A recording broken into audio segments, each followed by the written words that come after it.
বিসমিল্লাহ আলহামদুলিল্লাহ ওয়াসসালাতু ওয়াসসালামু আলা রাসূলিল্লাহ ওয়া বা'দ রব্বি জিদনি ইলমা রব্বি জিদনি ইলমা রব্বি জিদনি ইলমা রব্বিশরাহ লি সাদরি ওয়া ইয়াসসির লি আমরি ওয়াহলুল উকদাতাম মিন লিসানি ইয়াফকাহু কওলি।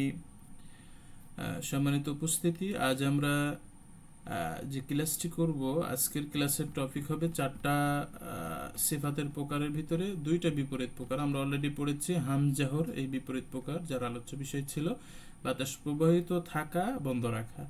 এবং গত ক্লাসে আমরা যেটা পড়েছিলাম সেটা হচ্ছে সিদ্ধা রাখা তাওয়াসুদ, যার মূল আলোচ্য বিষয় ছিল আওয়াজ কেন্দ্রিক, সাউন্ড কেন্দ্রিক বন্ধ রাখা এবং জারি রাখা এবং মধ্যম করা। আগেরটা বাতাস, আজকে আমরা এই গত ক্লাসে পড়েছি আওয়াজ কেন্দ্রিক। এবং আজকে আমরা চারটা সিফাত পড়ব দুইটা বিপরীতে, একটা হচ্ছে ইস্তেআলা এবং ইস্তেফাল এবং ইতবাক এবং ইনফিতা ইনশাআল্লাহ। তো এটাতে আমরা আসি শুরুতেই।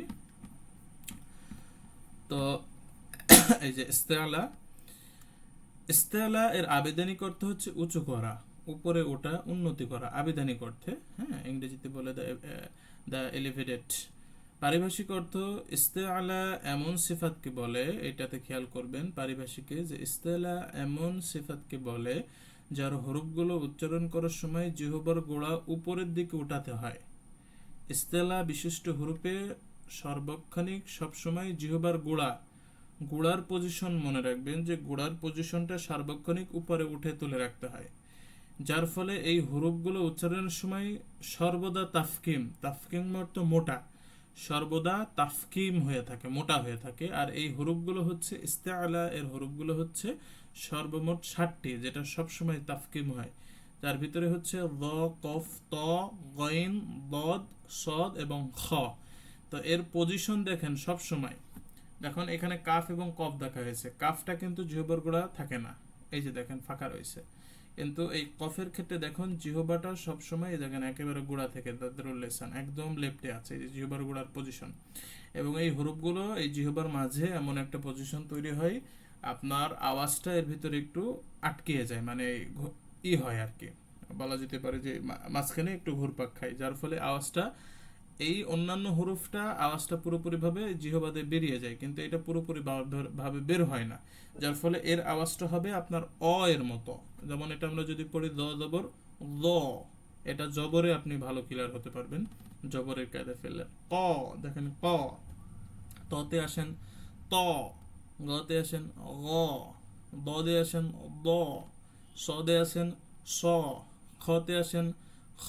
দেখেন সবগুলো দ, ক, ত, দ, তারপরে গ, স, খ, সব সবগুলো স্টাইলের। মানে ইস্তেলা হরফগুলো অল টাইম এই অটা বুঝতে পারবেন কখন, বিশেষ করে জবর অবস্থায়। জবর হলে এটার উচ্চারণ সবসময় হবে, বর্গীয় আর কি, যেটা আমাদের বাংলা ভাষার স্বরবর্ণ আছে অ, ঠিক ওই কোয়ালিটির অ। আর এই হরফগুলোকে একটিকে হুরুফুল মুস্তালিয়া বলা হয়। আর একটটা যদি মনে রাখতে চান তাহলে খুসসাদাতিনকির, এটা যদি আপনি শুধু এই হরফগুলো মেমোরাইজ করে রাখেন তাহলে আপনি পরবর্তী আর কোনো সমস্যা থাকবে না। এখানে ভাঙলে খ, স, দ, গ, ত, ক, দ সবগুলো এখানে আছে। হ্যাঁ, তবে একটু খেয়াল রাখতে হবে, আবার বলছি একটু খেয়াল রাখেন, এই 60টি হরফ, এই 60টি হরফ সর্ব অবস্থায় কোনো রিজন ছাড়াই, মানে রিজন নাই, সর্ব অবস্থায় কি করতে হবে, মোটা করে জিহ্বারগুলো উঁচু হবে, সবসময় কোয়ালিটির। বাট 3টা হরফ রয়েছে উল্লেখ্য, যে এখানে আলোচনা করা হয়েছে 3টে হরফ র, আলিফ এবং লাম।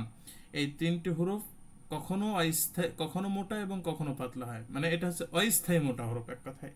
এগুলো কারণ ভেদে মোটা করতে হয়, আবার কারণ ভেদে কি করতে হয়, পাতলা করে পড়তে হয়। আর এইটা আমাদের আলোচনা হবে অস্থায়ী সিফাত, যেটা আমাদের সিফাতুল আরদিয়া বলে, যেটা ষষ্ঠ অধ্যায়ে আলোচনা হবে। তাফকিম তার্কিক বলে একটা টপিক আছে, দ্বিতীয় নম্বর টপিকে এটা আছে। তো এই তাফকিম তার্কিকে আলোচনা আমরা বিস্তারিত আলোচনা করব। কখন র প্রায় 11 অবস্থায় মোটা করে পড়তে হয়, হ্যাঁ এমন আছে, আবার কোনো অবস্থায় পাতলা, আবার কোনো অবস্থায় উভয় পড়া যায়, যেমন আলিফ রয়েছে, লাম রয়েছে, রিজনে এই হরফগুলো মোটা পাতলা হয়। হ্যাঁ, তবে র ম্যাক্সিমাম ক্ষেত্রেই কি হয়, মোটা হয়, বিশেষ করে রতে যখন জবর এবং পেশ হবে সবসময় যে স্টাইলে পড়তে হবে ঠিক আছে, জিহ্বার উঁচু করে দিতে হয়। র এর ম্যাক্সিমাম রিজনই হচ্ছে মোটা করে পড়া, এটা একটু খেয়াল রাখবেন, হ্যাঁ। এবং এর অনেক আসলে অনেকে ইমাম বলেছেন যে আসলিগতই রটা মোটা, হ্যাঁ। তবে বিশেষ ক্ষেত্রে যেহেতু আপনার যেমন জেরের ক্ষেত্রে র যেহেতু পাতলা করে আ পড়তে হয়, রি, হ্যাঁ, একটু হয়ে যায়, পাতলা জিহ্বার করে নিচু করে ফেলতে হয়, এই ক্ষেত্রে এটা স্থায়ীভাবে এই 60টার ভিতরে নিয়ে আসা হয়নি। বিশেষ করে এই 60টা সর্ব অবস্থায়, কোনো রিজন নাই যে এটার পাতলা হবে, সব অবস্থায় মোটা হবে। আর এই 3টা হরফ কি হবে, 3টা হরফ স্থানভেদে মোটা আবার স্থানভেদে পাতলা হবে। তবে এই 3টা হরফ যেহেতু সবসময় মোটা হয় না, এই 3টা হরফ আবার আমাদের এর পরবর্তী যে এগেনস্ট যে প্রকার রয়েছে সেটা হচ্ছে আপনার এই যে ইস্তেফাল, এই ইস্তেফালের হরফগুলোতে নিয়ে আসা হয়েছে, সেটা আমরা পরে আলোচনা করব। তো এখন আমরা এটা আসি যে ইস্তেফাল আর হরফ মোটা হওয়ার আবার স্তর রয়েছে।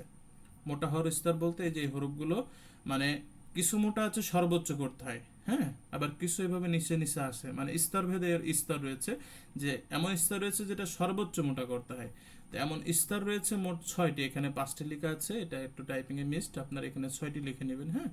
যে ইস্তেলা তথা তাফকে মোটা হওয়ার স্তর হচ্ছে 5টি।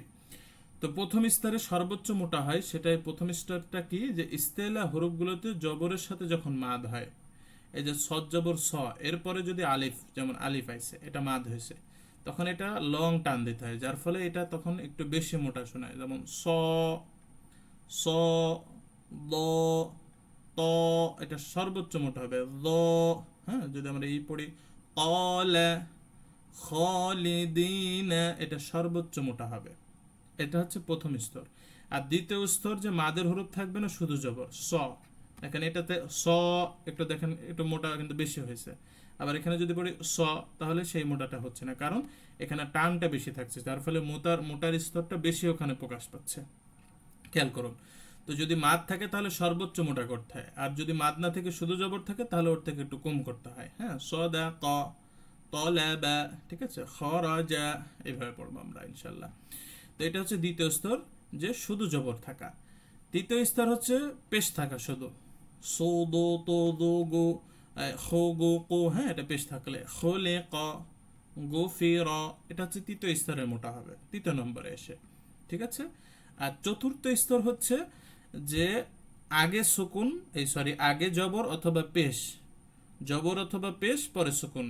যদি ইস্তেলা হরফের উপরে সুকুন থাকে, যেমন সদের উপরে সুকুন, দয়ের উপরে সুকুন, তয়ের উপরে সুকুন, দয়ের উপরে সুকুন, খয়ের উপরে সুকুন, এর আগে যদি পেশ থাকে, যেমন এখানে দেখেন খয়ের আগে পেশ রয়েছে বা দয়ের আগে জবর রয়েছে, এই অবস্থা থাকলে তার পরের স্তরে মোটা হবে, যেমন আস, আল, যদি আমরা পেশ পড়ে ওহ, ও, ইয়াদরিবু, হ্যাঁ, ইয়াদরিবু, ইখরিজু, এর পরের স্তরে আর কি, যদি পেশ মানে ইস্তেলা হরফের আগে যদি পেশ অথবা জবর থাকে, যেমন এই দদের আগে জবর আছে, খয়ের আগে কে আছে, পেশ রয়েছে, এটা চতুর্থ স্তরে মোটা হবে আর কি, খেয়াল রাখবেন।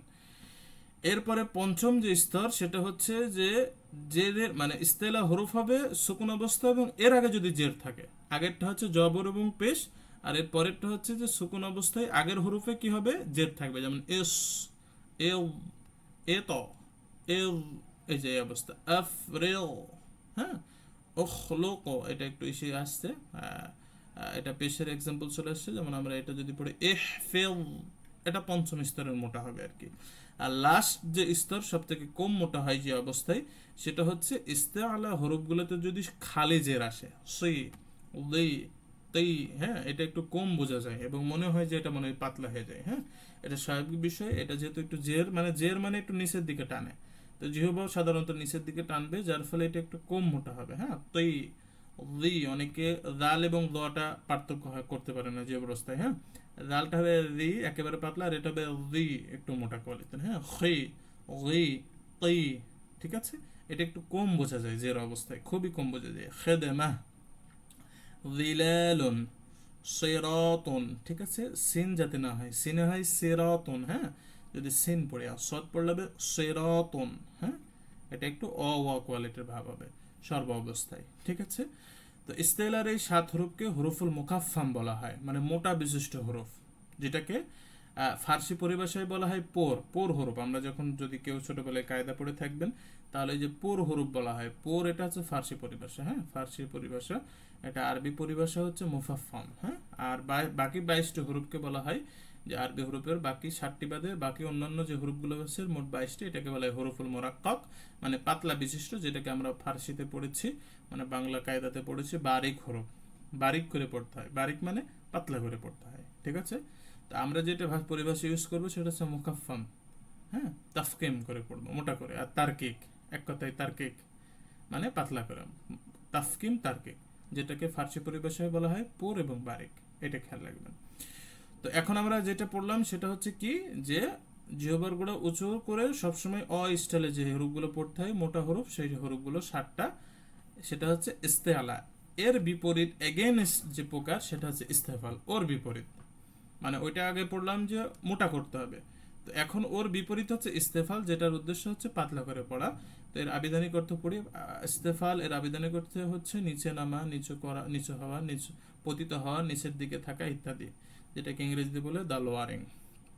পারিভাষিক অর্থে ইস্তেফাল এমন সিফাতকে বলে যার হরফগুলো উচ্চারণের সময় জিহ্বার গোড়া উপরের তালু থেকে দূরে অবস্থান করে। খেয়াল রাখবেন, আগেরটা আমরা কি পড়েছিলাম, জিহ্বার গোড়া উপরের তালুর দিকে উঠে পড়বে, উঠে যাবে। আর এই হরফগুলো জিহ্বার গোড়াটা, বিশেষ করে গোড়ার সাইড খেয়াল রাখবেন, গোড়াটা উপরের তালু থেকে দূরে থাকে, মানে নিচে অবস্থান করে, যা সব সময় নিচের দিকে পতিত অবস্থায় থাকে এবং হরফের আওয়াজ নিম্নমুখী থাকে, ওটা ঊর্ধ্বমুখী থাকে। কারণ কি, ওর জিহ্বার গোড়াটা উঁচুর দিকে থাকে। আর এটা নিম্নগামী থাকে, নিম্নমুখী আওয়াজটা থাকে, কারণ কি, এর জিহ্বার গোড়াটা নিম্ন অবস্থায় থাকে, পতিত অবস্থায় থাকে, যার ফলে এই হরফগুলোর আওয়াজ পাতলা হয়। যার ফলে এই হরফগুলোর আওয়াজ পাতলা হয়। সেটা কেমন, আ স্টাইলের। আগেরটা আমরা পড়েছি কি, অ হয়, জিহ্বার গোড়া উঁচু করলে অ হয়ে যায়। আর এইটার হরফগুলো হবে সব আ। তো এই আ হরফগুলো কয়টি, বাকি ওই ইস্তেআলা এর সিফা, এই হরফগুলো 7টি বাদে বাকি সব গ্রুপগুলো হচ্ছে কি ইস্তেফাল, মানে আ স্টাইলে। যেমন আ, বা, তা, দেখেন সব আ, আ বা তা সা যা হা দা দা, সব দেখেন কি এখানে আ। বাট কিছু ক্ষেত্রে, বিশেষ করে রয়ের ক্ষেত্রে জবর আসলে এই যে র হবে এই জায়গাটা, হ্যাঁ। আবার লামের ক্ষেত্রে আল্লাহ শব্দের যদি থাকে তাহলে আল্লাহ পড়তে হয়, ওখানে আবার অ পড়তে হয়। আর আলিফের ক্ষেত্রে যদি আগের হরফ ইস্তেআলা হয়, যেমন স, তখন এই আলিফটা অ হয়ে যায়, হ্যাঁ। তো এই হরফগুলোর ক্ষেত্রে, যে বিশেষ করে র তেমন হবে না, র জবর অবস্থায় কি হবে, অ স্টাইল হবে। কিন্তু বাট অন্যান্য হরফগুলো, ওই 3টা হরফের, বিশেষ করে লামের ক্ষেত্রে শুধু আল্লাহ শব্দে, বাকি সব জায়গায়, হ্যাঁ, বাকি সব জায়গায় কি পড়তে হবে, লা পড়তে হবে। আল্লাহ তা'বুদু, ঠিক যদি ওখানে যদি আল্লাহ পড়ি, মানে আল্লাহ আমাদের যে সত্তা, আমাদের সৃষ্টিকর্তা, যদি আল্লাহ পড়ি তাহলে হবে আল্লাহ। কিন্তু যদি আমি যে আল্লাহ তা'বুদু, হ্যাঁ, এইটা যদি পড়ি, ওটা আল্লাহ না, এটা আবার আলাদা গ্রামেটিক্যাল একটা শব্দ। আল্লাহ তা'বুদু, এখানে কিন্তু ঠিকই আ পড়ছে, হ্যাঁ, ওটা শুধু আল্লাহ শব্দের ক্ষেত্রে। তার মানে সর্ব অবস্থায় এখানে সব হরফগুলো কি পড়তে হবে, আপনার আ পড়তে হবে। তবে রয়ে জবর থাকলে ওটা র পড়তে হবে, হ্যাঁ, ওখানে আর আ চলবে না, হ্যাঁ। তো এই হরফগুলো কি হয় না, এই যে জিহ্বার পজিশন দেখেন, জিহ্বার এই গোড়া থেকে পজিশন দেখেন নিচে অবস্থায়, যার ফলে এটা কি হয়, এই আ স্টাইলের থাকে, আ, লা, আ। যেমন এখানে এক্সাম্পল দিয়েছে লামের ক্ষেত্রে, লাম জবর লা, এই আ পড়তে হবে, ঠিক আছে। ওইটাই অ, আর এইটাই কি পড়বো আমরা, আ, সব সময় আ। এটাই কখনো অ পড়া যাবে না। এটা হচ্ছে ইস্তেফাল, মানে ওর বিপরীত। তো এই হরফগুলো একত্রে বলা হয় হরফুল মুস্তাফিলা। একত্রে মনে রাখার সূত্র অনেক বড় একটা সূত্র আছে, সাবাত আইজুন মান ইজাউযিদু হারফাহু ইয সাল্লা শাক্কান, অনেক বড়। তো এটা যদি মেমোরাইজ করতে পারেন সমস্যা নেই। তবে ইস্তেআলা, ওই যে খুসুস দাদিন কে, এটা কিন্তু মেমোরাইজ করে রাখলে বাদ বাকি হরফগুলো ওই বাকি ওইটা, এটা এনাফ, ওইটা এনাফ হয়ে যাবে, ঠিক আছে। তো আপনি যদি ওইটা মেমোরাইজ করে রাখেন, এগুলোর খুব একটা প্রয়োজন পড়ে না, একটা মেমোরাইজ করে রাখলে এনাফ ইনশাল্লাহ। তো আমরা এখন যেটা পড়লাম সেটা হচ্ছে কি, খেয়াল করুন যে আমরা আগের এটা পড়লাম জিহ্বার গুলো উঁচু রাখা, মানে সবসময় এই হরফগুলো মোটা, মানে অ স্টাইলে পড়তে হবে। ল, ক, ত, এই যে সব অ, এই হরফগুলো অল টাইমে, বিশেষ করে 7টি। আর 3টে হরফ কি পড়তে হয়, অস্থায়ীভাবে, লাম, র এবং আলিফ অস্থায়ীভাবে কি এটা হয়, অনেক সময় অ পড়তে হয়, হ্যাঁ, আবার বেশিরভাগ সময় পাতলা করে পড়তে হয়। আর এই ইস্তেলা হরফগুলো আবার আমাদের স্তর রয়েছে, যে রিজনে কখন বেশি মোটা হয়, কখন একটু কম, তার থেকে কম, এইভাবে আছে। এটা আপনারা একটু দেখে নেবেন। আর আর ইস্তেফাল যেটা হচ্ছে, যে সব সময় মোটা হয় না, অল টাইম বেশিরভাগই কি হয়, পাতলা হয়। যেমন আ, বা, তা, সা, সব আ স্টাইলের, কখনোই অ পড়া যাবে না এগুলা। বাট র, লাম এবং আলিফের ক্ষেত্রে কখনো কখনো পড়তে হয়, সেটা আমরা ওই ষষ্ঠ অধ্যায়ে আলোচনা করব, ঠিক আছে ইনশাল্লাহ। তো এখন আমরা যে চতুর্থ বিপরীত পড়বো, আমরা অলরেডি দুইটা শেষ করেছি, আর আজকে আমরা আর দুইটা পড়বো, সেটা হচ্ছে এতবাক এবং ইনফিতাহ। খেয়াল রাখবেন। তবে আমরা যে তিনটা বিপরীত প্রকার পড়লাম অলরেডি, হাম জাহর সিদ্ধা রেখা এবং এর যে ইস্তেলা ইস্তেফাল, এই তিনটা প্রকারই কিন্তু সব থেকে ইম্পর্টেন্ট মূল। এই তিনটা ক্যাচ করতে পারলে আপনার এনাফ, বিশেষ করে মুতাদাদ্দা শ্রেণীর যেগুলো বিপরীত প্রকার আছে, এই শ্রেণীর ওই তিনটা ইম্পর্টেন্ট। এইটা খুব একটা আপনার অত ইম্পর্টেন্ট না, এটা অটোমেটিকলি হয়ে যায় ইনশাল্লাহ। তো আমরা এটা একটু আলোচনা করি, সেটা হচ্ছে এই এতবাক এবং ইনফিতাহ। এর আলোচ্য বিষয় হচ্ছে জিহবার মধ্যভাগ উপরের তালুর সাথে মেলানো বা না মেলানো, মানে পৃথক থাকা বা না থাকা, এটার হচ্ছে আলোচ্য বিষয়। এটাও জিহবার কেন্দ্র করে নিয়ে আর কি। তো আমরা ইতবাকটা পড়ি। ইতবাক এই সিফাতটার নাম হচ্ছে, আবেদনিক করতে হচ্ছে মেলানো, সংযুক্ত করা, লাগিয়ে রাখা, একত্রিত করা। এটা হচ্ছে বাহির হতে না দেওয়া, এটা হচ্ছে আপনার হচ্ছে এতবাক, হ্যাঁ, যেটাকে হচ্ছে ইংরেজিতে বলে দা এডিশন।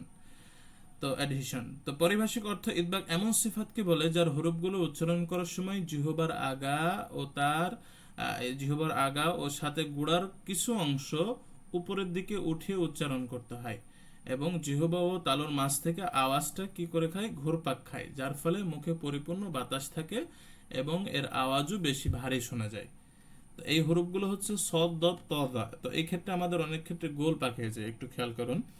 গোল পাকানো যাবে না। এই সদ, দ, ত, দ, এই চারটি হরফ কিন্তু আবার এই যে ইস্তেলার, দেখেন এই যে এখানে দদ আছে, সদ আছে, আবার ত আছে এবং জ আছে। তার মানে এই চারটি হরফ কিন্তু ইস্তেলার।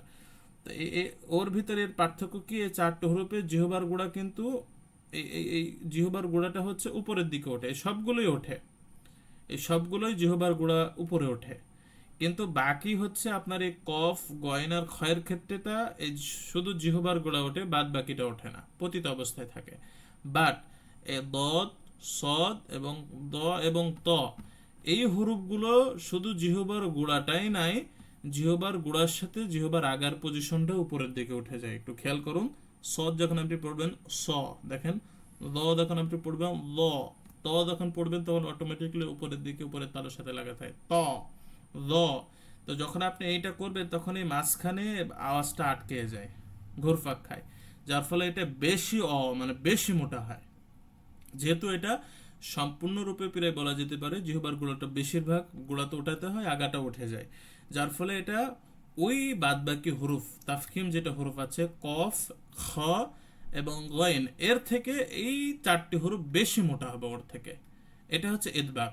এটাকে একত্রে বলা হয় হরফুল মোতবাকা। হ্যাঁ, তো এখানে উল্লেখ্য যে একটু সুন্দর করে বুঝিয়ে দেওয়া হচ্ছে যে ইস্তেলার বাকি যে তিনটে হরফ, ওই যে বললাম ইস্তেলার হরফ 60টি পড়েছিলাম, তার ভিতরে সদ, দ, ত, দ এবং গয়েন, গয়েন, আইন এবং এই সরি খ, গয়েন এবং কফ, এই তিনটি মোট 60টি হরফের ভিতরে এই বাকি তিনটি হরফ, এই হরফের চেয়ে ইদবাকের এই চারটি হরফ বেশি মোটাভাবে উচ্চারিত হয়।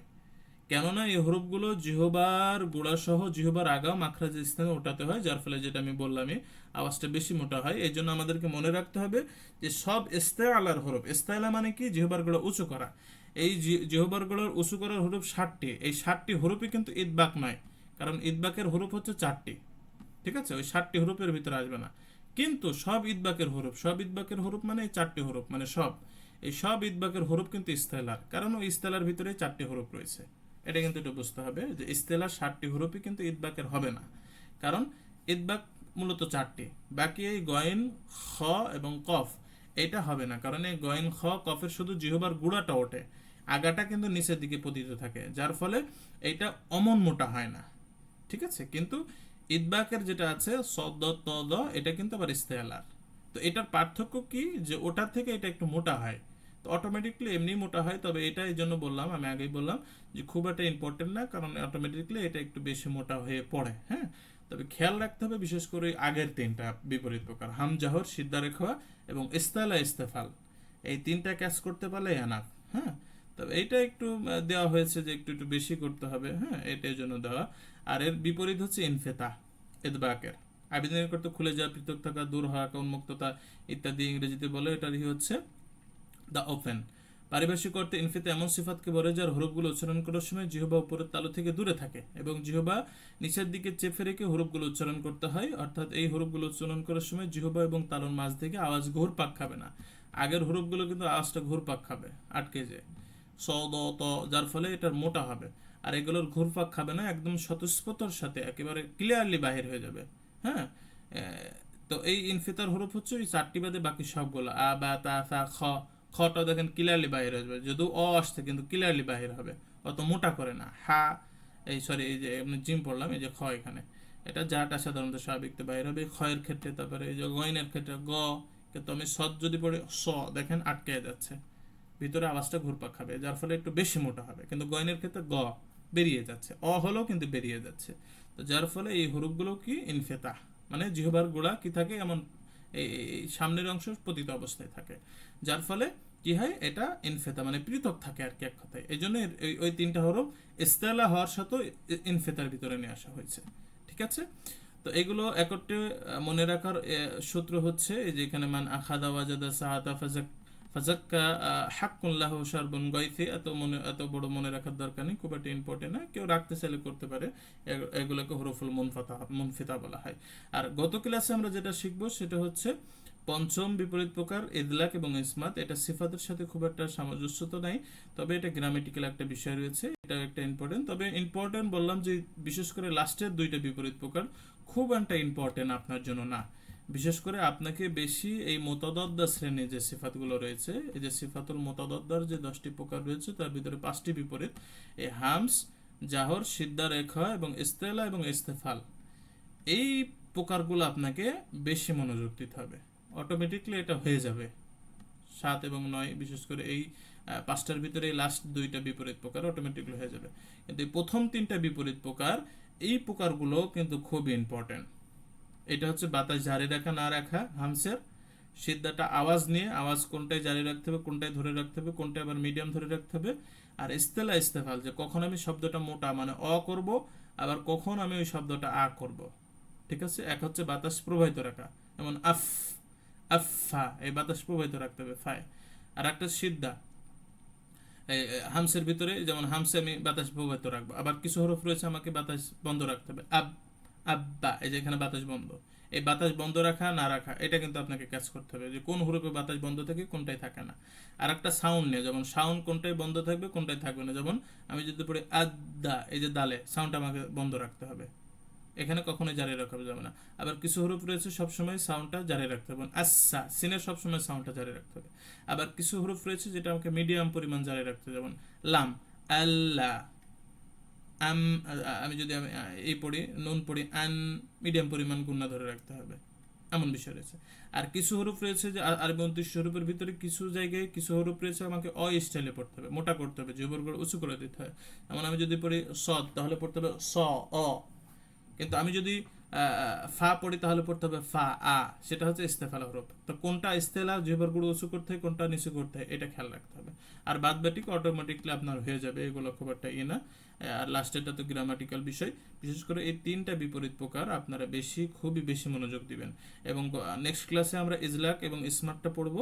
এবং গত ক্লাসে এটা যেহেতু খুব একটা ইম্পর্টেন্ট বিষয় না, সিফাতের বিষয় না, গ্রামাটিক্যাল বিষয়, তো এইটা পড়ে আমরা আবারও রিভিশন করব এই 4টা বিপরীত প্রকার, মানে টোটাল আমরা এই সিফাতুল মুতাদাদ্দার যে 10টি প্রকার আমরা আবারও গত ক্লাসে ইনশাল্লাহ রিভিশন করে দেবো। গত ক্লাসে আলাদা করে আর রিভিশন করছি না, যেহেতু একটা বাকি রয়েছে, এটা নতুন থাকবে, আবার রিভিশন করে দিব যাতে একবারে লাস্ট আপনাদের ঝালাই হয়ে যাবে ইনশাল্লাহ।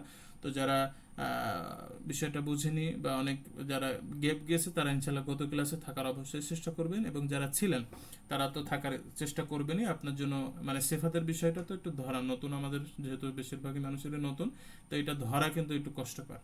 তো এটা যত বেশি পড়বেন, যত বেশি অধ্যয়ন করবেন, যত বেশি আপনি শুনবেন, তত আপনার মাথায় কেটে যাবে ইনশাল্লাহ। তো গত ক্লাসে আমরা এই বিষয়ে আমরা সব রিভিশন করবো ইনশাল্লাহ। তবে আজকে আমরা যেটা আলোচনা করলাম ইস্তেলা এবং ইস্তেফাল, ইদবাক এবং ইনফেতা, যার আলোচ্য বিষয় কি ছিল, জিহ্বার গোড়া উঁচু করা নিচু করা, আর জিহ্বার গোড়া উপরের তালু থেকে পৃথক থাকা না থাকা, এই বিষয়ে। এবং গত ক্লাসে তার আগের ক্লাসে যেটা বলেছিলাম, এই সার্বিক বিষয়ে যদি কোনো প্রশ্ন থাকে এখন করতে পারেন। আজকের ক্লাস আমাদের এই পর্যন্তই ইনশাল্লাহ।